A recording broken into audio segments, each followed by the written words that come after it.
What we can see on the daily time frame is that price displaced above this bearish fair value gap, which had to be utilized as resistance on price for the sell program to continue. In fact, price displaced above it and is now utilized as support, producing a change in the state delivery. And because we've taken out external range liquidity in the form of December low, what's the next drawn liquidity? Internal range liquidity, where we go from external to internal range liquidity, utilizing timed ranges. How price will trade at internal range liquidity, which is the next drawn liquidity, will determine if we're going to continue higher towards the December high, or if we form a high and then continue lower towards this sell side liquidity pool here, as well as November low. And so in other words, next drawn liquidity is this imbalance here, and then how price trades in this imbalance will determine if December high will be reached, or if we form a high and then continue lower towards the November low. If we look at the hourly time frame, what I said in the previous outlook was as long as price remained above this inverse fair value gap, which had been utilized as resistance multiple times, then the drawn liquidity was higher. And what I said in the market updates channel, order flow remains bullish and draws of liquidity are higher as long as price remains above the bullish mitigation block on ES and inverse fair value gap on NQ. This was the inverse fair value gap we're referring to, which is this blue shaded box here. If price displaces below these discount arrays on both ES and NQ, I would anticipate price reaching into the H1 imbalance that formed during CPI on Wednesday. As you can see, I've got this imbalance drawn in here, which is this imbalance here. And what we can see is that price displaced below this bullish order block. Why was this not a change in the state delivery? Just to remind you on ES failed to displace below its respective invalidation level, meaning this was a false change in the state delivery on NASDAQ, because when we identify CSD, we want both ES and NQ to produce the change in the state delivery, because if not, then it's likely to be a false change in the state delivery, which is what occurred here. ES failed to displace below the price range and in fact utilized as support, whereas NASDAQ displaced below the price range, but we knew this was a false change in the state delivery due to the fact that ES failed to displace below the respective price range. CPI was released and price displaced above that daily SIBI, producing a change in the state delivery, validating higher prices on that daily time frame. Price then retraced into the daily SIBI, utilized as support, then expanded higher into this imbalance and this buy-side liquidity pool. This was a market maker buy model, retracement lower, expansion higher. I took this trade and I will release a trade breakdown in the group. What we can then see is price utilized this SIBI as resistance multiple times. Price then displaced above it, must now be utilized as support on price because IPTA has shown its hand. IPTA has shown this price range is important. Notice is also formed around equilibrium, which is an important price level. The PD rays that form around equilibrium of any time cycle, in this case the previous week's range, is important. Because price has taken out the previous week low, we can anticipate price, firstly, drawing towards internal range liquidity of the previous week's range, when we go from external to internal range liquidity. How price trades at internal range liquidity will determine if external range liquidity will be reached, being the previous week high. And because we displaced above this imbalance, this then validates the previous week high as the draw, as long as we remain above this imbalance. Next draw liquidity is this imbalance here, as well as the previous week high, as long as price remains above this inverse fair value gap. If price is placed above this imbalance, this hourly bearish fair value gap, it must then be utilized as support on price. And so this would then become the invalidation for the buy program. And so just to summarize, next drawn liquidity is this imbalance here, as well as the previous week high, as long as price remains above this inverse fair value gap.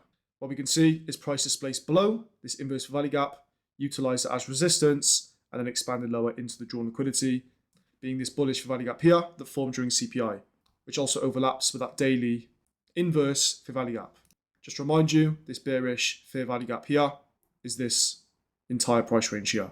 Why was I anticipating this imbalance being reached as a drawn liquidity? Well, because we took out external range liquidity in the form of Wednesday's high. And if you go into a sell program, what's the next drawn liquidity? Internal range liquidity, being at a discount of Wednesday's range. This is Wednesday's high, this is Wednesday's low, premium to discount, equilibrium is around here, and this imbalance forms just around equilibrium, so we can anticipate price going from external range liquidity to internal range liquidity. What we can then see is price displaces back above this inverse fair value gap and then expands higher into our drawn liquidity, being this bearish fair value gap. What I can now see is we form this bullish breaker where we have a low, high, lower low, higher high. As long as price remains above this bullish breaker on NASDAQ as well as ES, the next drawn liquidity is this buy side liquidity pool here, as well as the previous week high. If price is placed below this price range here, being this hourly bullish breaker. That would initiate a sell program, and then I would anticipate price moving deeper into this inverse fair value gap on the daily time frame. That is the game plan going into this week. Of course, I'll update you every single day with the game plan across all markets in the Telegram, and so I look forward to speaking to you in the group. What we can see is price took out external range liquidity in the form of December low, produce a change in the state of delivery by displacing above this bearish fair value gap, in fact utilized it as support, and then expand higher into internal range liquidity, which is this premium fair value gap, premium of the December range. When we go from external range liquidity to now internal range liquidity, how price trades at internal range liquidity will determine if we reach external range liquidity. So again, same scenario as ES. I'll be monitoring either for a high formation inside this price range, to then confirm that, okay, this is now a market maker sell model, or wait for displacement above this price range, utilize that as support, to then confirm that December high and beyond is the next drawn liquidity. If we now go down to the hourly time frame, what I said in the previous outlook was as long as price remains above this hourly bullish breaker, next drawn liquidity was buy side, being the previous week high. But what we can see is that price retraced into the breaker, utilized it as support, and then expanded higher, failing to take out the previous week high. Why? Well, because ES already did, and so NASDAQ didn't necessarily need to. This is called SMT, where one market will take out a high, whereas another market won't. And what I said was if price would displace above this imbalance, that would then become the invalidation for the buy program. And what we can see is price closed above it, utilized it as supports, failed to expand higher, and displaced below it. This then invalidated the buy program, initiating a sell program, meaning, as of right now, NASDAQ is also in a sell program. We've had a change in the state delivery at a daily SIBI with SMT relative to the previous week. So what I'll be waiting for is the exact same thing as ES, either for high formation inside this price range here, meaning this is a reversal and we see expansion lower, retracement higher into this imbalance, which has been utilized as support, and then form another expansion leg lower, confirming that, okay, now we're in a sell program and we can then target the sell side liquidity pool here, which is inside that daily imbalance. Or if price displaces above this imbalance, utilize it as support. This will then confirm we're back into a buy program, and then we can anticipate Monday's high, Tuesday's high, and then the previous week high to be reached. And so in other words, how price trades inside this imbalance to determining order flow going forward. Either we're going to form a high here to then expand lower, confirming that we are now in a market maker sell model, or displacement above this price range on NASDAQ and on ES will confirm that now we're in a buy program, and then if price utilizes this price range as support, we can anticipate Monday's high, Tuesday's high, and the previous week high being the next drawn liquidity. And so now it's just a matter of being patient. Remember, it's only Tuesday. We've got 8 total high probability sessions this week, AM and PM. And so I'll be waiting for 9:45 to see that, okay, which scenario is most likely to occur. And I will, of course, update you every single day in the Telegram. What we can see on the daily time frame is that price took out the December low in the form of external range liquidity. We then displaced above this imbalance, which was a change in the state of delivery, validating internal range liquidity as the draw, being this imbalance here, which is at a premium of the December range. We've now reached internal range liquidity. What we can see is that price is now displaced above this bearish order block, which is now a bullish breaker, where we have a low, high, lower low, higher high. This is a bearish order block that's taken out sell side and buy side liquidity, meaning it's a bullish breaker. And so, as long as price remains above this bullish breaker, next drawn liquidity is the December high, meaning any move lower is a retracement, which should be followed by an expansion higher. Therefore, we can frame fractal market maker buy models. If you now go down to the hourly time frame, what I said in the previous outlook was this imbalance here was the imbalance I was going to utilize to measure order flow. Either we would retrace into it, form a high, and then expand lower, or displace above it, utilize that as support, and then continue higher towards the previous week high. And what we can see is the price displaced above it, utilized that as support, and then expanded higher into the previous week high. And so the next drawn liquidity is this buy side liquidity pool here, as well as the December high. I'll be monitoring for low formation inside this entire price range here. This is a daily bullish breaker. It's a very large price range. I'll also be monitoring this candle here, which is an hourly bullish breaker. We've got this down close candle where we had a low, high, lower low, higher high. This is the highest high or the original consolidation for this market maker buy model, where we had original consolidation, left side of the curve, smart reversal, right side of the curve. And so this is the previous week high from Monday to Friday, 6th until the 10th. And so I'll be monitoring for high formation at the previous week high, as well as inside of this entire price range here.